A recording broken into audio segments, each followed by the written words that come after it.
So if you clicked on this video, it's most likely because you hate everything in your wardrobe, or you're trying to restart or refresh your closet or find your personal style, or you just feel like you never have anything to wear. And I'm gonna talk about why that is and a couple of ways that you can fix it. Social media plays a bigger role in our life than we like to admit. And if you're somebody that follows a lot of fashion influencers in particular, or people that are often talking about styling clothes or clothes in general, and you're easily influenced by these people, you have to be very careful. You also have to be very selective, or you should be selective with the people that you're following. Don't be in denial about how much somebody is influencing you to buy stuff. If somebody's constantly putting out hauls and constantly, just showing you a bunch of clothes that isn't really the best quality, and you can just tell that they received a plethora of clothes from a brand and they're just doing haul after haul after haul, it can be dangerous. I respect every person's hustle, and I will never critique somebody for doing their job. That's what they do. That's their job. I do it. I do hauls sometimes here and there, but you have to ask yourself, and you have to be responsible for not only your wallet, but your closet. And you have to see how much this person is influencing you into buying clothes. And that leads me to my next point, which is you are impulsively buying things instead of sleeping on it. It's okay to do it every once in a while, but if you notice that you are constantly buying things on impulse when somebody talks about it, or when you see it, and you're not sleeping on it, you're not taking time to think about it, you're not asking yourself a couple of questions prior to purchasing things, that can definitely contribute to a closet full of things that you either don't need or don't love. So I ask myself a couple of questions every single time I'm going to purchase something. How many outfits can I wear with this piece? If it's something expensive, I ask myself, is this worth the money? How many times, depending on the quality or whatever, am I gonna be able to wear this? Is this something that can stand the test of time? Is this something of quality, or is it just something that I think is very cute and super affordable?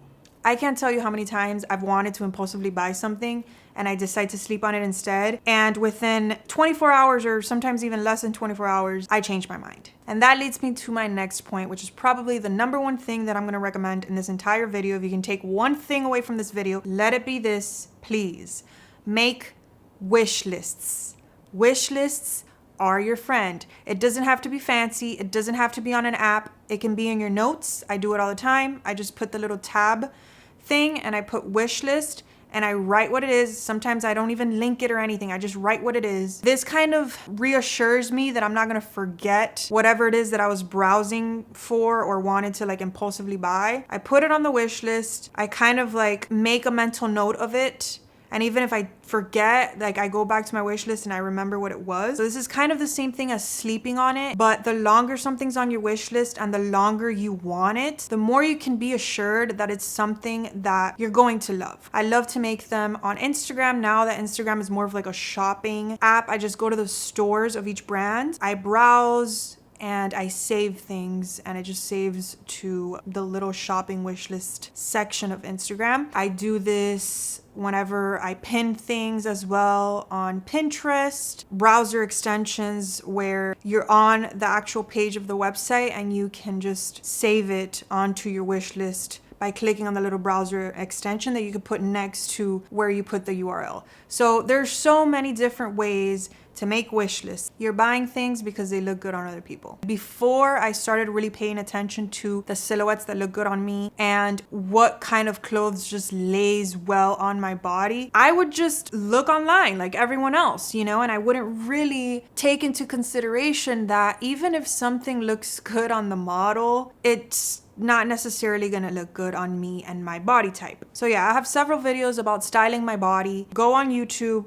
or on Instagram or Pinterest, wherever you wanna go, and do research on your body. Whether you're an inverted triangle, hourglass, whether you have broad shoulders, narrow shoulders, pear shape, whatever your body type is, there's so much information on the internet now about how to dress for your body. Everything is just gonna look so much better on you if you understand what it is that you should be buying and what it is that you should be avoiding. Like, you're going to be more selective with the way that you shop. So now I've done a lot of research on my body type, on, you know, the clothes that I love to wear in my closet. I ask myself, why do I like to wear this so much? Like, what is it about this piece in my closet that I love? I take note of the silhouette, of the fabric, of the way it lays on my body, on the height of it, the width of it, like everything about that piece. I ask myself, what is it that I love so much about this? And then I try to take a mental note of that. And now when I shop for other things, I take that into consideration. But with that said, when you go and shop for something that's kind of similar to it, don't buy the same exact thing. This is another mistake that we've all made.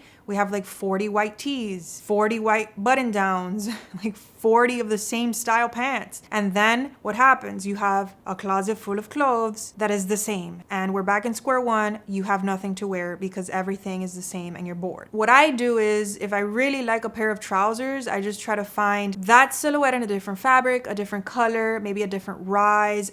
Something about it has to be different. If I really, really need a backup because I just wear it so much, okay, I'll get a backup. Now I do because I'm pregnant.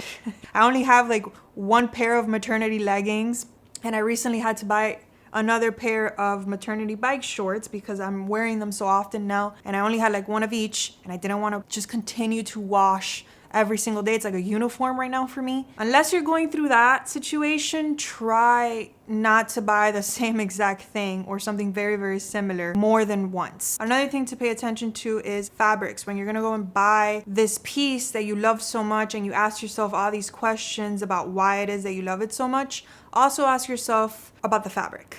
Touch the fabric. Why does it lay so well on your body? The way that it moves, like what is it about this fabric or this material that you're obsessed with? Fabrics for your climate plays a huge role. Like, there are certain things in my closet that I like the way that they look, but I'm just not wearing a lot because it's too hot and I live in a very hot climate.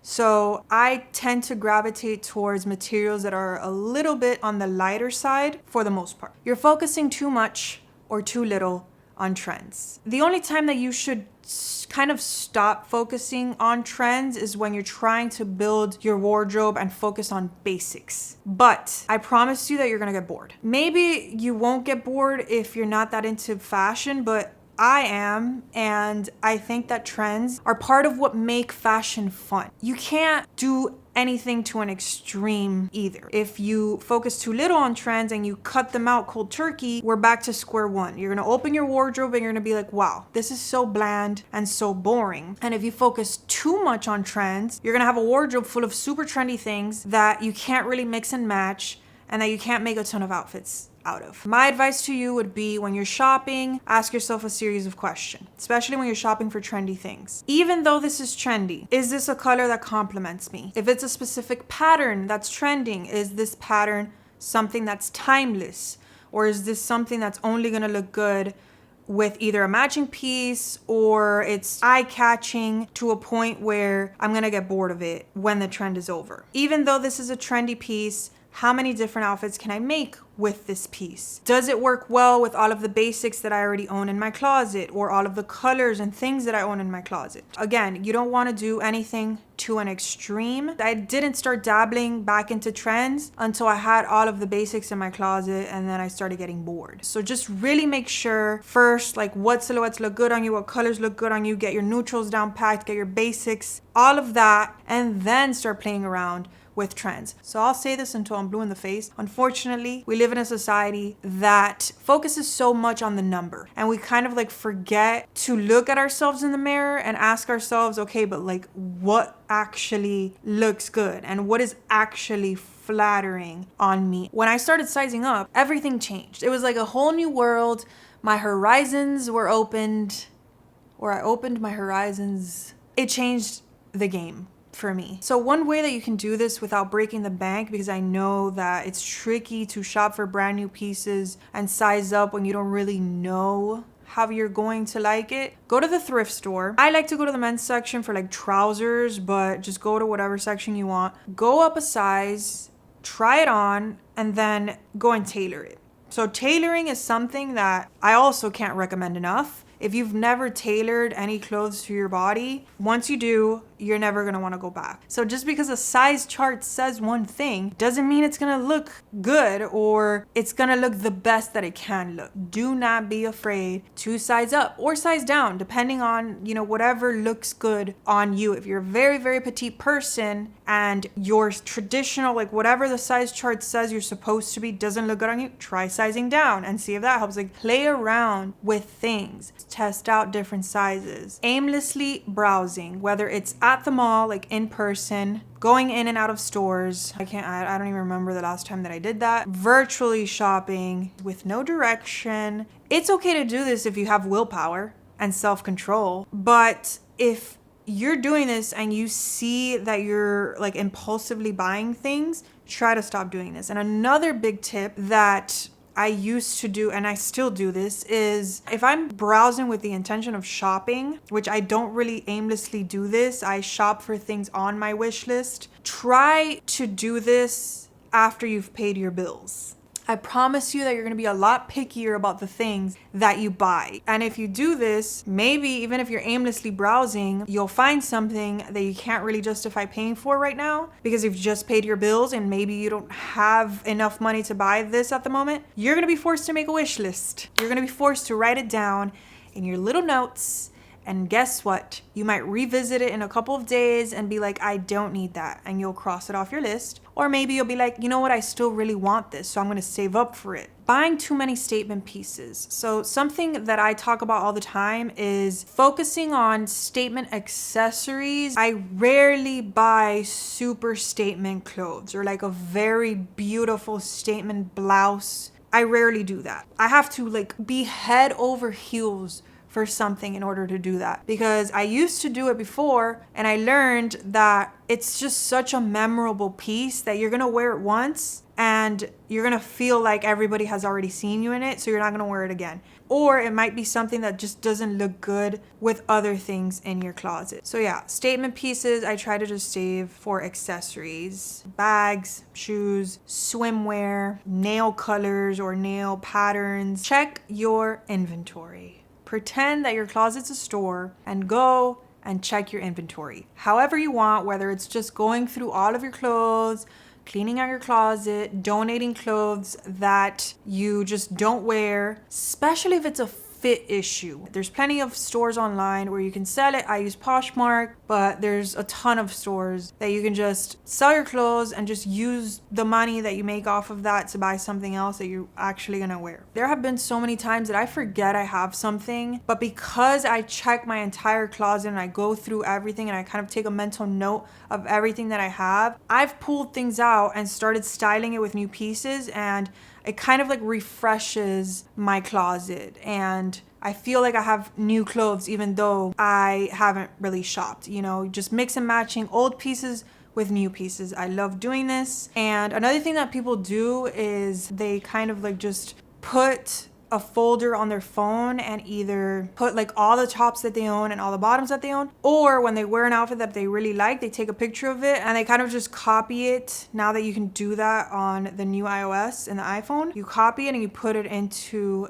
a notes folder or whatever file or folder you want. I don't do this, but I think that it's super handy, and this will also come in handy like for traveling and stuff. But to take inventory and to know what you have is very, very important, especially if you're going to be shopping, because you don't want to be shopping for things that you already own or things that you own and don't wear for a reason. Same thing that we talked about when I said to pull out the pieces that you wear a lot and ask yourself why you wear it so much. Pull out the pieces that you don't wear a lot and ask yourself why you haven't worn this in like 3 years and why you continue to hold on to it. And don't shop for that kind of silhouette or that fabric or whatever that is anymore. Check your inventory. I try to do this once or twice a year, and it helps me so much to keep, a clean wardrobe filled with pieces that I'm actually wearing and that I actually like. So that's everything. I can talk about this topic forever. It's my favorite thing to talk about: how to shop more intentionally, how to build a wardrobe that you love, and how to open your closet and not completely hate it. So yeah, thank you guys so much for watching. If you have any tips of your own, leave them in the comments, and I'll see you in my next video.